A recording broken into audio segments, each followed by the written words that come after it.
Bonjour tout le monde et merci de nous avoir rejoints ce soir pour notre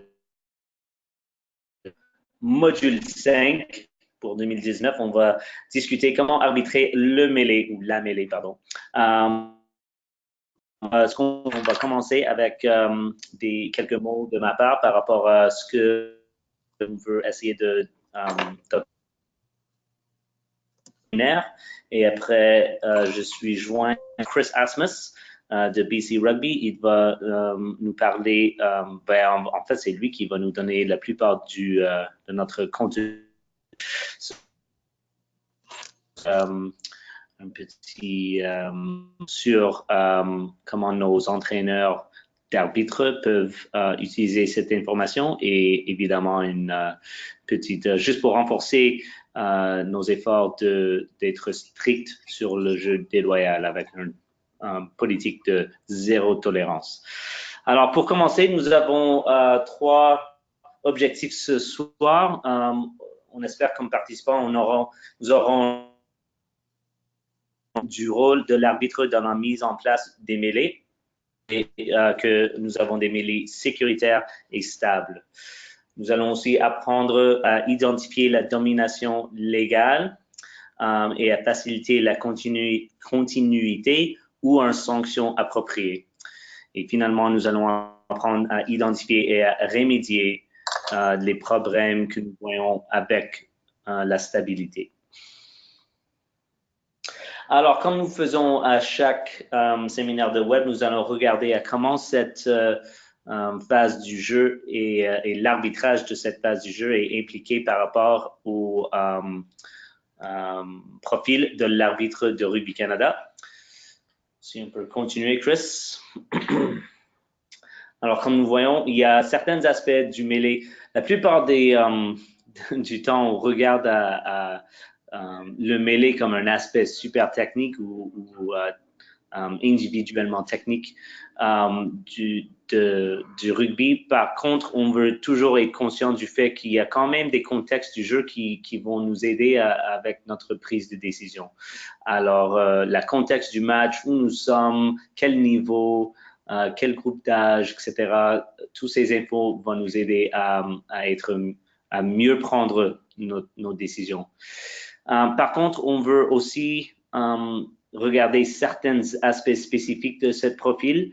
Alors, dans le pilier technique, on a notre facteur clé de regarder vraiment aux positions corporelles des joueurs qui sont dans le mêlée, notamment la première ligne, et pour les moins de 19 ans, concentrés sur la première et deuxième ligne, pour être sûr qu'ils sont dans une position positive. Avec notre pilier tactique, on a notre facteur clé de récompenser les mêlées dominantes, notamment on veut qu'elles soient légalement dominantes et on veut aussi utiliser notre jugement du contexte pour notre prise de décision. Finalement, avec notre gestion de match, il y a trois facteurs clés qui sont liés à cette par contre, à la fin qu'on touche à la plupart de ces facteurs, mais on veut commencer avec une communication claire, notamment qu'on veut donner des solutions aux problèmes qui se produisent ou qui se présentent au mêlée. On veut travailler sur notre progression des sanctions. Est-ce que avec nos attentes avant le match, on est dans une position de bien prendre des décisions qui vont aider les joueurs et des fois, ça veut dire qu'on doit les sanctionner. Et finalement, j'ai mis tolérance zéro pour le jeu déloyal, pas parce qu'il y a des aspects du mêlée qui sont le jeu des aspects de jeu déloyal. Par contre, ça veut dire que parce que la sécurité et la sûreté des mêlées est la priorité numéro 1 de chaque arbitre, on veut être sûr que avec les actions des joueurs qui sont dangereux, on va être sûr de les sanctionner. Alors, avec cette petite présentation de ma part, je vais donner la parole à Chris. Chris va nous en parler de comment nous voulons essayer d'appliquer ces points par rapport à l'arbitrage du mêlée. Et ajouter juste avant qu'il commence est le fait que nous avons, nous voulons regarder tous ces points comme être quelque chose qu'on peut utiliser à chaque groupe d'âge et à chaque niveau d'arbitrage, pas forcément seulement au niveau senior. Par contre, notamment ce qui a à faire avec la mise en place du mêlée, ça va être super important à chaque niveau que nous arbitrons, que ce soit les groupes d'âge, introduction du mêlée, etc., jusqu'au plus. Alors, Chris, c'est à toi. Bonsoir tout le monde et merci Nathan de m'avoir accueilli sur l'antenne. En effet, on a parlé justement, mais assurer la sécurité et stabilité de la mêlée est absolument priorité numéro 1. Donc, on commence avec la préparation du succès. Donc, en parlant de la sécurité et stabilité, il faut que nous préparons avant le match.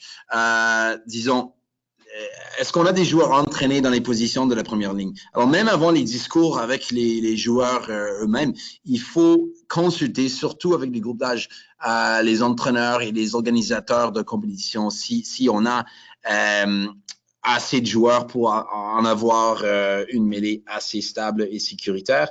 Et en parlant des moins de 19 ans et plus bas, il faut absolument en avoir des joueurs entraînés de la première ligne et de la deuxième ligne également. Bon, détails sur ça est disponible au site de web de World Rugby. Aussi, il y a de l'information sur le nombre de joueurs disponibles qui devraient être présents pour en avoir des remplaçants, etc.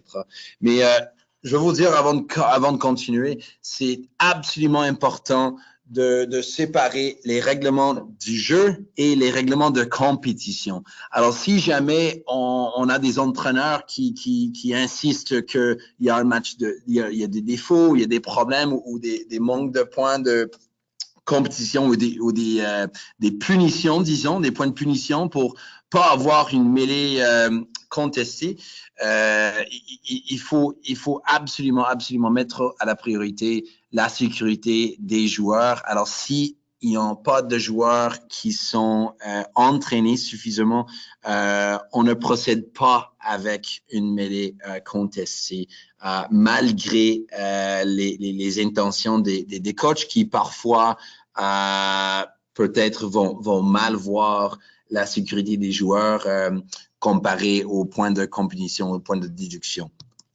En effet, on va commencer avec la mise en place de la mêlée. Bon, attente à la flexion liée jeu.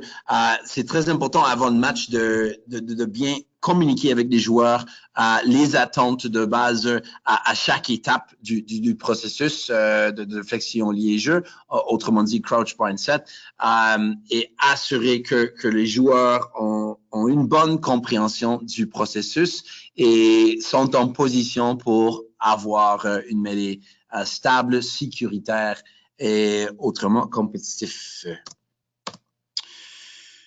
En fait, l'attente de stabilité, l'attente de pousser tout droite pour avoir une récompense, c'est toujours un bon mot de conclusion pour ajouter à la fin du discours d'avant-match.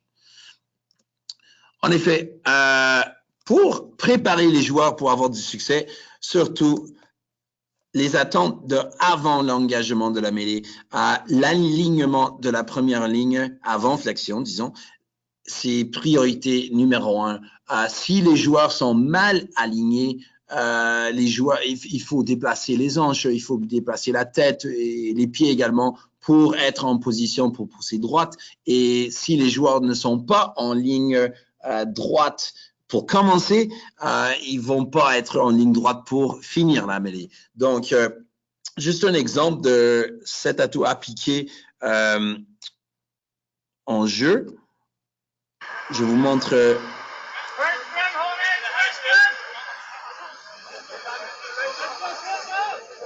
Donc, voici l'arbitre après avoir sifflé une faute de main. Les joueurs sont en train d'installer dans la mêlée.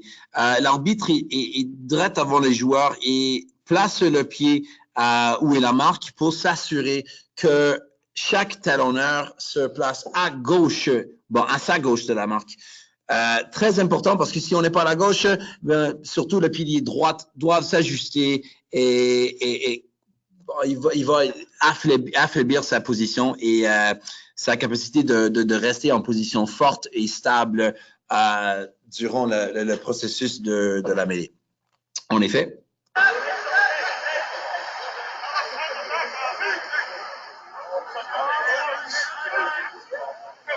Alors, dès que les joueurs sont bien alignés, on vérifie si les joueurs de la première ligne sont bien liés. Et on voit les épaules présentées, on voit les joueurs penchés, accroupis de la même hauteur. Et on voit la stabilité même avant qu'on dit le mot flexion ou crouch. Bon, juste un exemple en pratique de cette compétence.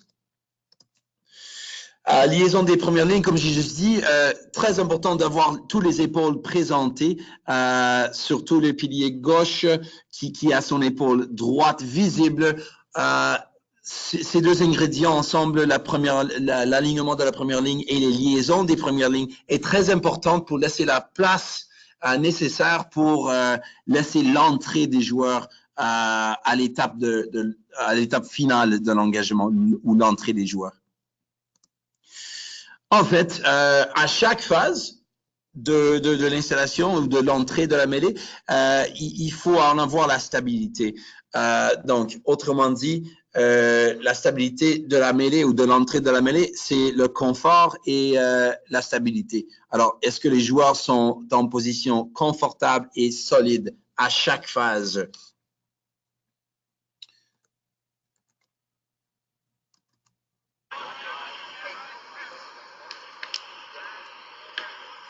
Alors, on peut voir que à chaque phase, on a juste dit crouch ou flexion.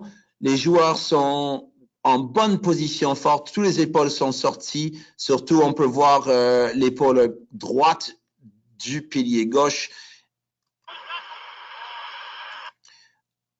À lier ou à bind, les liaisons sont solides. Les liaisons entre équipes sont solides et les liaisons entre adversaires sont solides. Alors, à chaque étape du processus, on a une bonne image de confort et stabilité. En effet, à la préparation ou à la phase d'entrée de la mêlée, il faut identifier et donner des solutions simples pour les problèmes de stabilité de la mise en place. Juste un mot à dire, si on voit l'arbitre dans la prochaine vidéo, je vais juste vous montrer un élément facile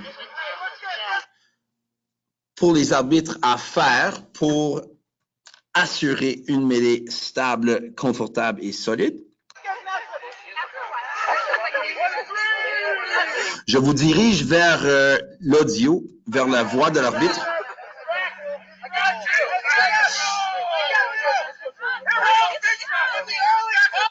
Alors, dès qu'il a dit crouch ou flexion, les joueurs sont solides et confortables. Dès qu'il a dit bind ou lié, la mêlée commence à monter à cause de l'ajustement des jambes et des hanches. Et dès que la mêlée est redescendue, l'arbitre peut dire set ou jeu. Et là, il y a un moment de stabilité et l'introduction du ballon est accomplie.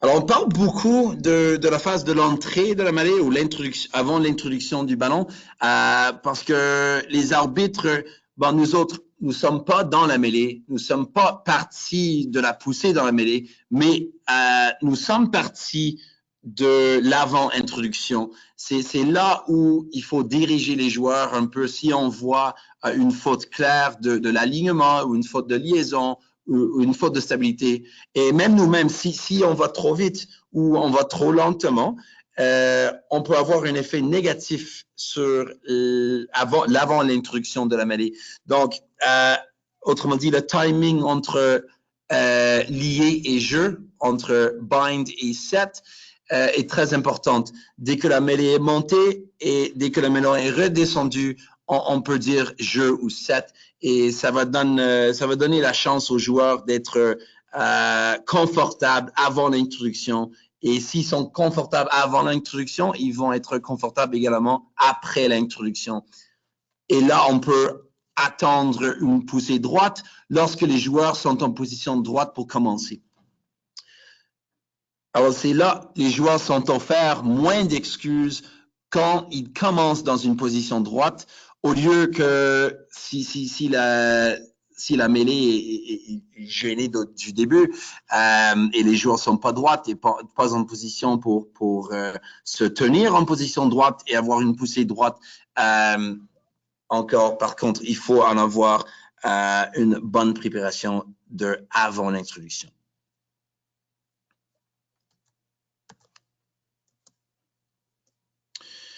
En fait, après l'engagement ou après la phase avant introduction du ballon, stabilité avant le ballon soit introduit. Maintenant, dans l'époque moderne, c'est plus ou moins contrôlé par le demi-mêlée ou le numéro 9, mais surtout au moins 19 et plus bas, il faut montrer un peu de leadership ou de gestion des joueurs.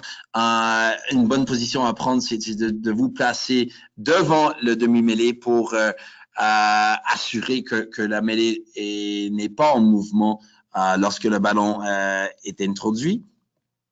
Mais en fait, d'habitude, dans les ligues seniors ou les compétitions de seniors, les demi-mêlées vont presque jamais introduire le ballon si la mêlée ou la stabilité de la mêlée est compromise. Bon, les équipes poussent tout droite. Pour avoir récompense, il faut que la mêlée avance. Et quand nous parlons de la mêlée qui avance, on parle de la mêlée entière qui avance. Days for these student athletes, but only 60 minutes. There's plenty of subs to come onto the field in support. Have to give it their all here. Alors, juste avant l'introduction, on n'a aucun problème de stabilité. National title up for grabs. Yeah, with 45 minutes left on the clock. Mais là, si on voit que la poussée est commencée trop tôt ou la mêlée a commencé à tourner, on a l'option de recommencer. Et par contre, surtout la première mêlée du match, il faut en avoir une forte attente de ne pas laisser la mêlée continuer si on voit que la poussée initiale est de côté ou de trop tôt.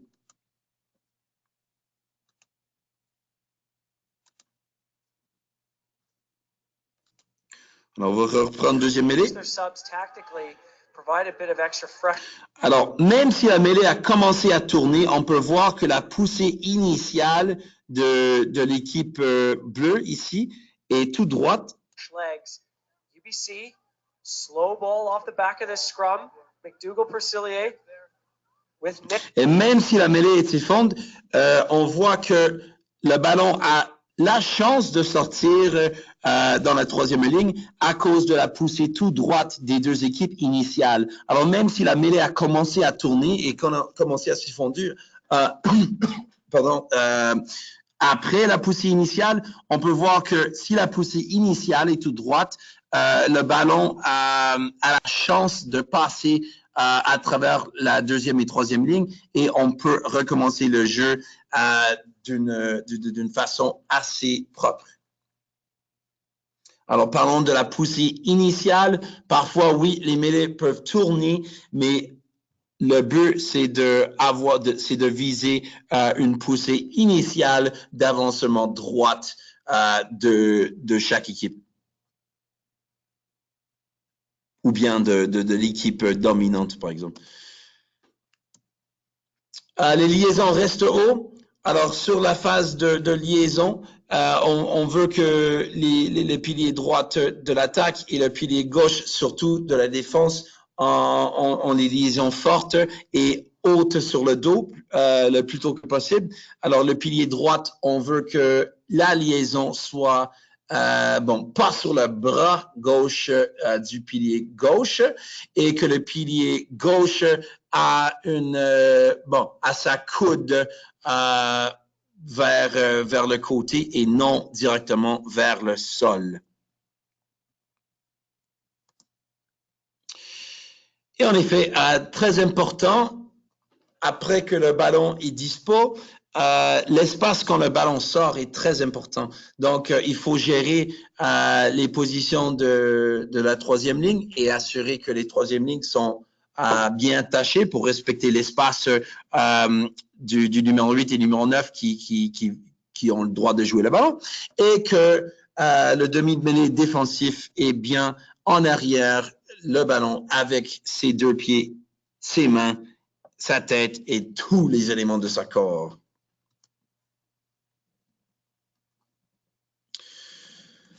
En effet, avant que la poussée ait commencé, le prochain atout que je veux adresser, c'est récompenser les mêlées légalement dominantes. Autrement dit, si la mêlée avance tout droit au début, on veut que la mêlée qui avance reçoit une récompense.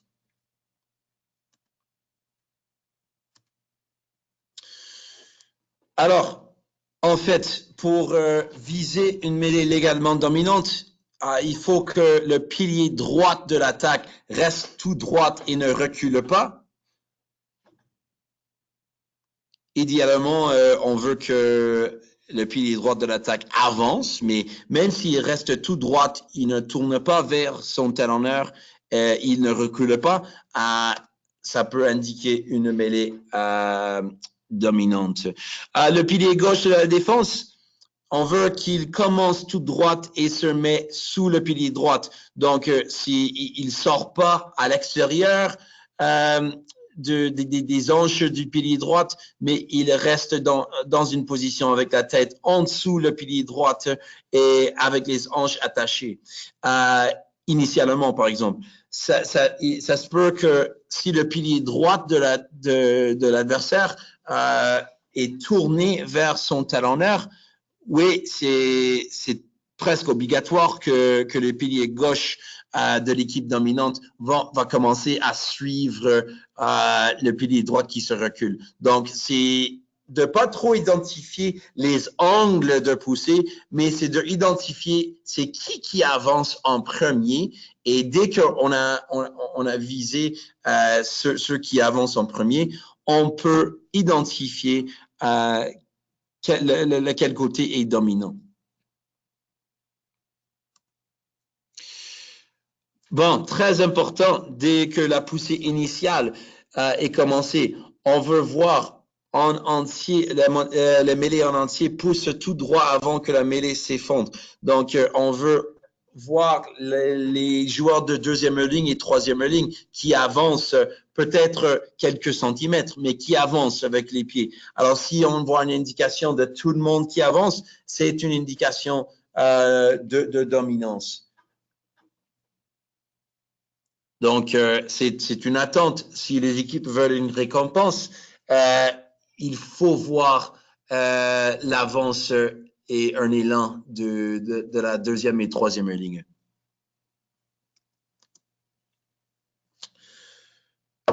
Avant de continuer, on va voir la dominance, en fait, et trois sortes de récompenses avec la dominance. Alors, parfois, la meilleure sorte de récompense, c'est turnover. Donc, on voit ici, l'avant-introduction est bon. Et on peut voir surtout le pilier droit en bonne position. Le pilier gauche ici en position un peu affaiblie. Et c'est là, on voit le pilier gauche est en trouble, est en difficulté avec les autres qui avancent. Mais on voit la deuxième ligne qui avance avec leurs pieds. On voit la troisième ligne qui avance également. Et là, éventuellement, la mêlée s'effondre, mais le ballon est disponible pour l'équipe dominante. On peut jouer. Ça, c'est une récompense.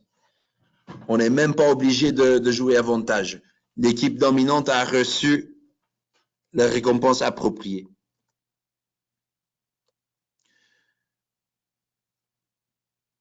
Une autre sorte de récompense, c'est le laisser jouer.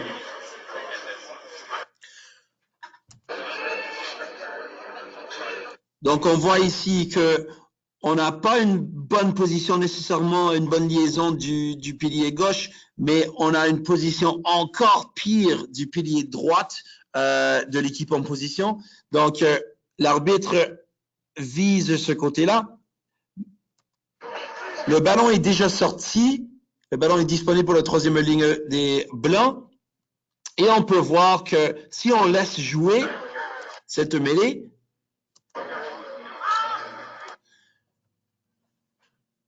même si les Blancs ont gagné le ballon sous pression, on peut voir que il y a un 12 qui n'est pas vraiment un joueur de soutien, il y a un 10 qui n'est pas vraiment un joueur de soutien, il y a un 9 qui est presque toujours pas un joueur de soutien.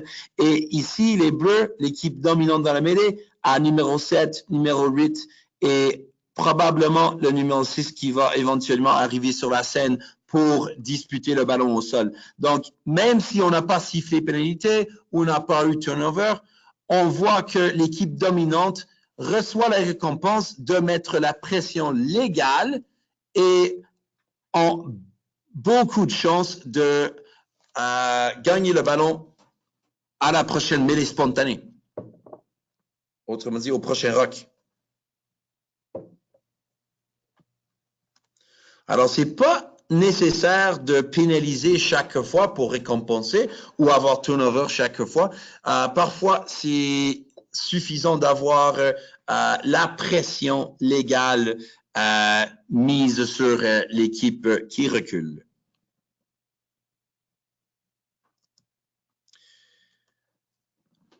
Lorsqu'on a des problèmes, le prochain atout d'arbitrage dans la mêlée, c'est d'identifier les problèmes de stabilité et proposer des solutions pour ces difficultés. Bon, plus ou moins, les causes des mêlées instables sont des problèmes avec la position corporelle de la première ligne. Donc, surtout, une image qu'on voit souvent, c'est le pilier droit trop étendu. Les jambes ne sont pas en position solide.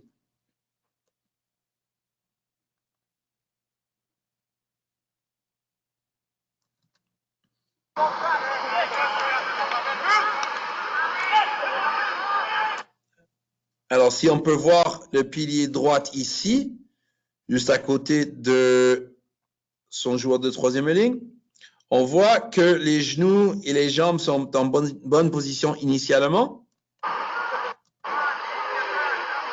Mais éventuellement, les hanches vont vers le haut, la poitrine vers le sol et l'angle de la jambe est agrandi. Et là, on voit les jambes qui se coulent vers l'arrière du joueur et on voit que la poitrine et la tête du joueur se lancent directement au sol. Et là, on a un exemple d'un pilier droit qui s'effondre lui-même.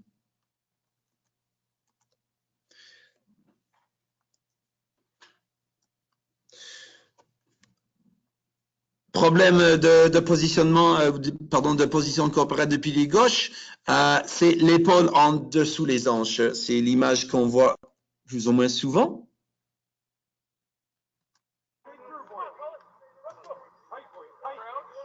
Alors, si on voit pilier gauche ici, on voit déjà une indication de faiblesse, la coude gauche pointue vers le sol. Tout de suite après l'impact ou après l'entrée, les hanches dans les airs, les jambes droites et la poitrine vers le sol.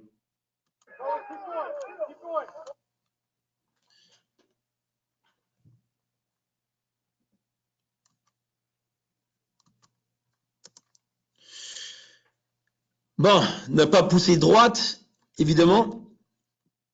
Le pilier droite, surtout.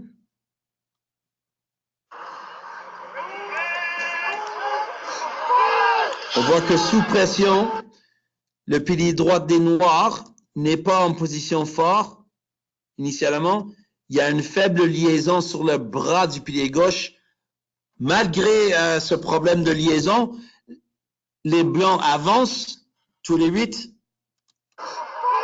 Et là, on voit que le pilier droite commence à tourner vers son propre talonneur. Et on voit que la mêlée commence à tourner à cause de l'espace qui est enlevé. Et le pilier gauche de l'équipe dominante n'a pas un espace pour continuer une poussée droite. Donc, il doit se tourner vers, dans le sens des aiguilles d'une montre, autrement dit vers sa droite. Et éventuellement, le pilier droit va au sol.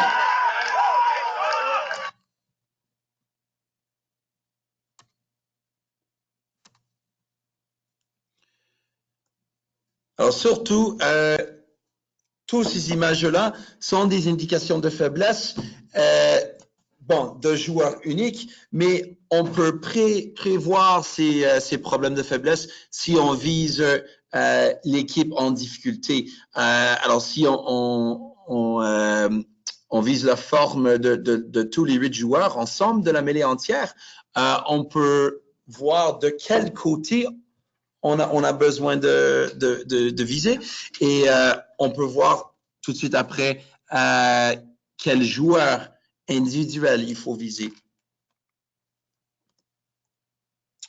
Et oui, j'ai déjà parlé un peu de ça, mais les liaisons trop bas, ça veut dire le pilier droite qui se lie sur l'épaule ou sur le bras du pilier gauche et par contre le pilier gauche qui se lie avec son épaule, sa coude vers le sol et non vers le côté. Alors, si le coude est levé, d'habitude, c'est une position plus forte pour le pilier gauche, comparé avec une liaison avec la coude au sol. Et aussi, si on a parfois, on n'a pas de problème avec la position coopérate individuelle, mais on a un problème de stabilité probablement causé avec la poussée avant l'introduction ou engagement en voie de jeu. Donc, pour prévenir ça, j'ai déjà mentionné au début de cette présentation, le timing entre bind et set ou entre lié et jeu est très important pour pas laisser la chance aux joueurs de pousser avant que les joueurs sont prêts. Donc, comment présenter des solutions? Alors, il faut retourner, ça c'est l'arbitre lui-même, doit retourner à la mise en place. Donc, l'arbitre doit se penser, OK, que sont les compétences de base que je n'ai pas, peut-être je n'ai pas visé au début? Est-ce que j'ai un problème d'alignement? Est-ce que j'ai des problèmes de liaison de pilier droit ou pilier gauche? Et en général, est-ce que j'ai un grand problème de stabilité que je dois régler tout de suite? Alors, sont toutes les questions il faut se poser au long du match pour auto-évaluer notre gestion de la mêlée et pour assurer qu'on a une mêlée, on a une préparation pour chaque mêlée pour donner la chance aux joueurs d'être sécuritaires et stables. L'utilisation de la réformation. Alors, la réformation de la mêlée, c'est définitivement un outil qu'on peut utiliser pour donner la chance aux joueurs pour gagner cette stabilité qui est absolument nécessaire. Mais là, il faut identifier les problèmes.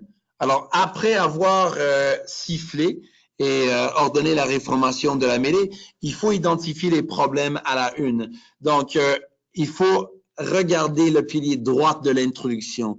Il faut regarder le pilier gauche de l'équipe défensive également. Et là, il faut commencer à poser les questions de base.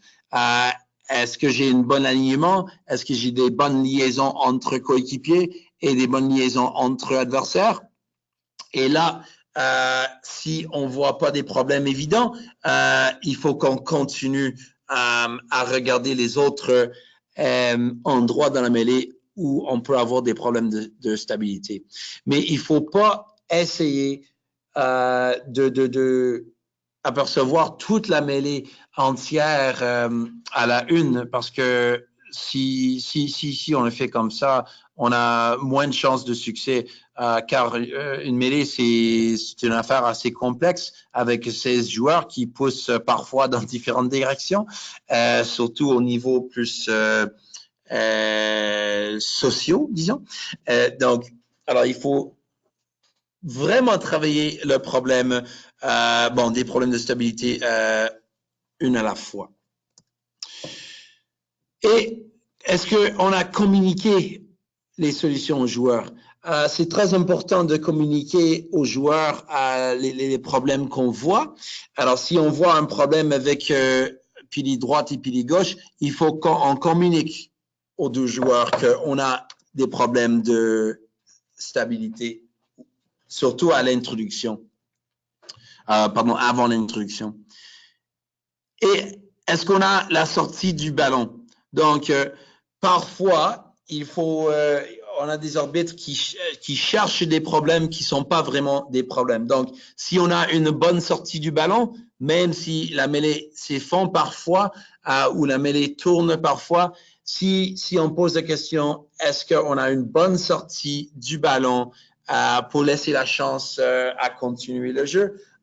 Il ne faut pas nécessairement ignorer les problèmes potentiels, mais il ne faut pas trop réagir.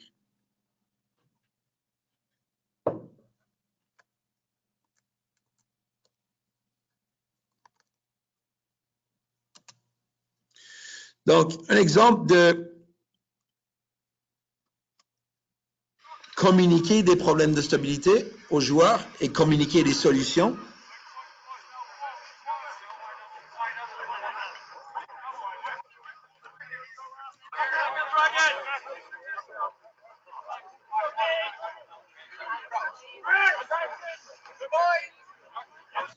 On voit que tout de suite, on a un problème ici.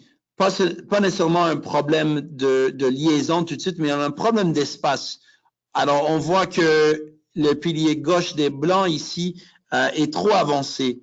Et l'effet, par exemple, c'est le pilier droite de les Bleus s'est tourné vers son talonneur. Aussi, à cause de cette manque d'espace, les joueurs sont en bataille avant que le ballon est même introduit. Le pilier droite a sa liaison sur la coude du pilier gauche des Blancs. Le pilier gauche des Droits ne peut pas garder sa poitrine vers le haut ni la coude gauche vers le haut. Donc, on a des problèmes de stabilité initiale ici. Et aucune chance pour avoir du succès.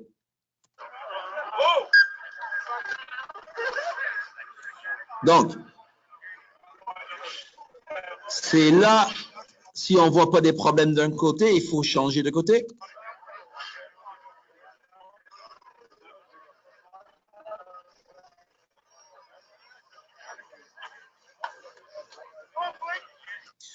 Parfois, dans les conditions adverses, il faut déplacer la mêlée.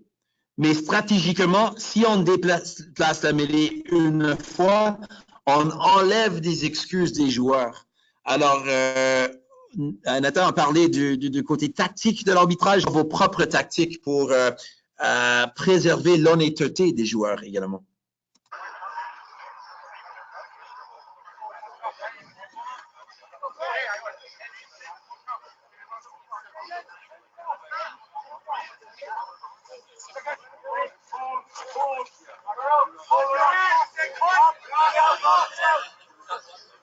Et on voit de nouveau le pilier gauche qui a pris l'espace, le pilier droit qui lit sur la coude et qui n'est pas dans une position forte. Alors, on a problème entre ces deux joueurs-là. Et problème entre ces joueurs-là provoque des problèmes à travers la mêlée. On voit des problèmes dans la deuxième ligne, dans la troisième ligne.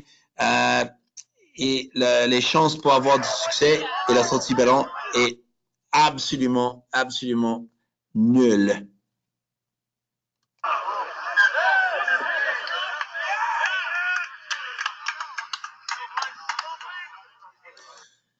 Alors là, si on a déjà recommencé une mêlée 2 fois, il faut augmenter notre progression. Et si on est spécifique, ça peut nous donner l'espace et l'ouverture pour prendre une décision plus sévère plus tard. Mais il faut que le message soit clair et direct aux deux joueurs. Il ne faut pas parler seulement à un des joueurs, parce que si on parle uniquement à un joueur, les joueurs de l'équipe adversaire vont poser la question. Ils vont dire, monsieur, pourquoi avez-vous pas pénalisé cette action?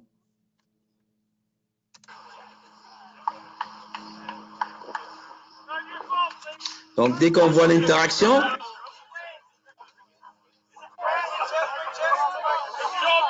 là, petit ajustement de comportement, on voit que les blancs ne sont pas avancés. On voit une amélioration de la liaison du pilier droit des bleus. Alors, c'est pas parfait, mais on a la sortie du ballon. Et on peut jouer.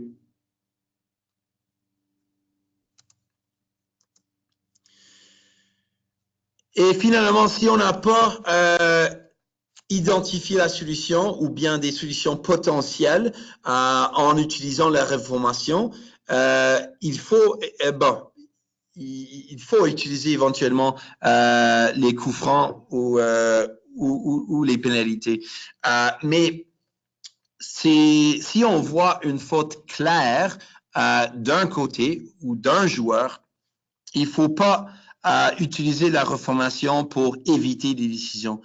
Il faut, si on voit une mêlée qui avance, il faut absolument aller directement aux pénalités si on voit une faute claire qui présente un problème de stabilité. Mais dans cette situation, l'utilisation de la reformation, c'est quand on ne peut même pas introduire le ballon ou bien quand on ne peut pas avoir une bonne idée d'une mêlée qui avance.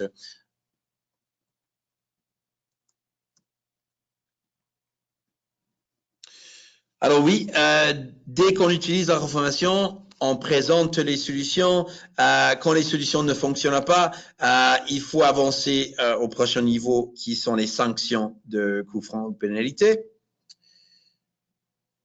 Et après ça, il faut poser la question à nous-mêmes. En suivi de nos attentes, sont-elles renforcées? Donc, si on a sifflé coup franc ou si on siffle pénalité, à la prochaine mêlée, on doit encore avoir l'attente sur la même image et encore communiquer aux joueurs que on a sanctionné. Et c'est pas à cause qu'on a sanctionné qu'on va arrêter de viser le problème potentiel.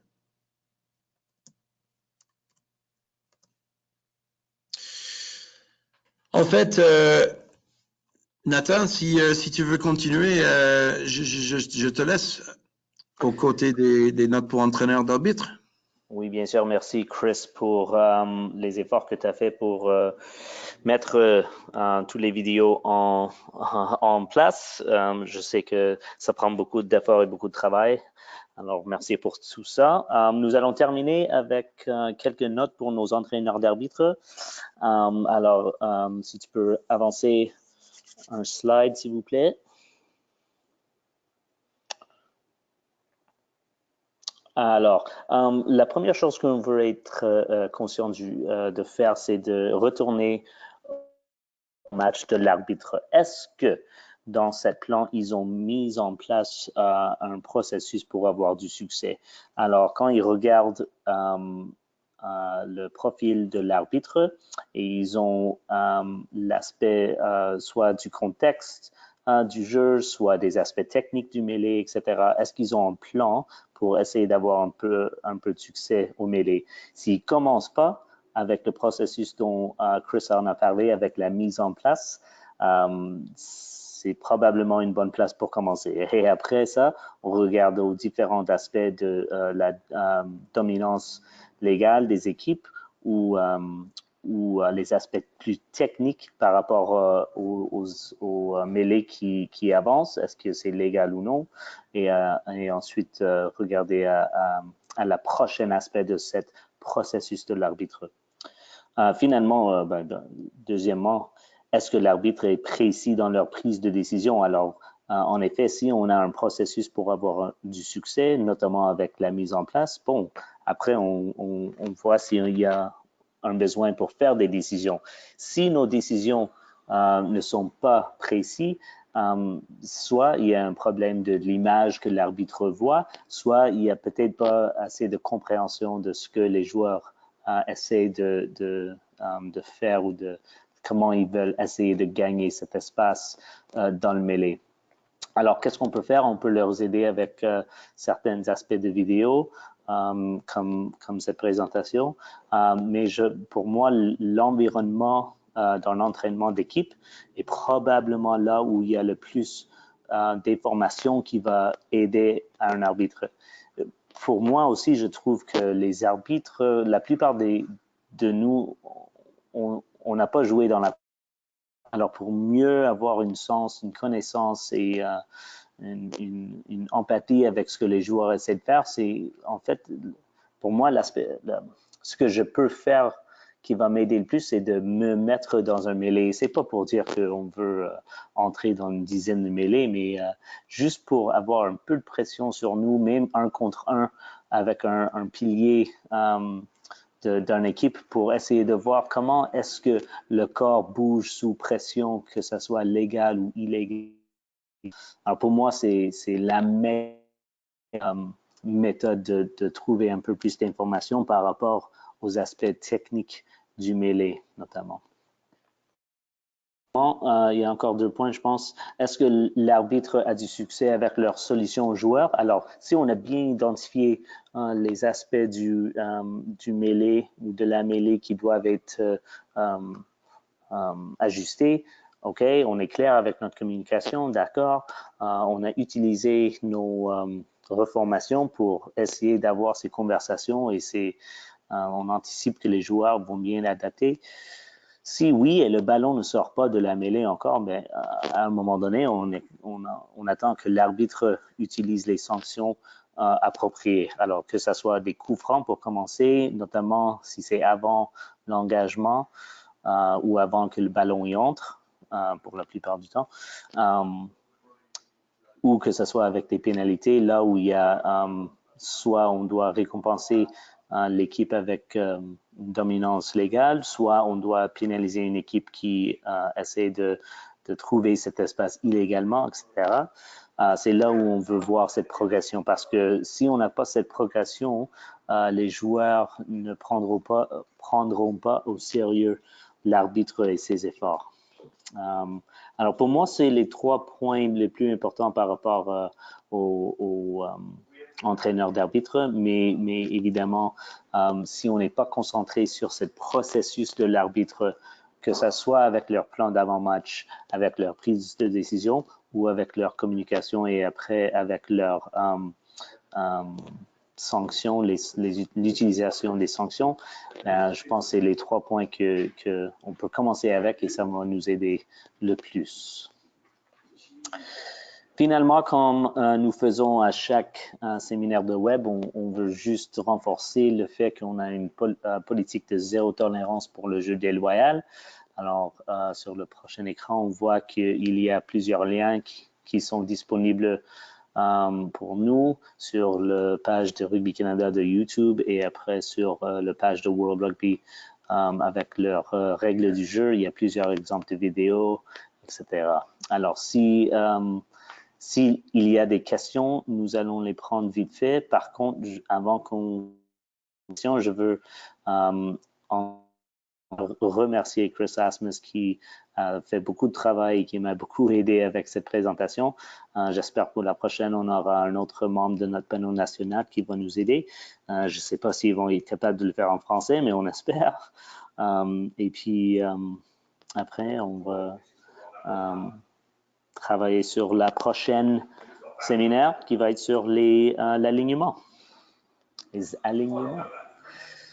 Bon, comme je vois qu'il n'y a pas de questions, je vais vous remercier de l'attention et on va se voir encore en juin.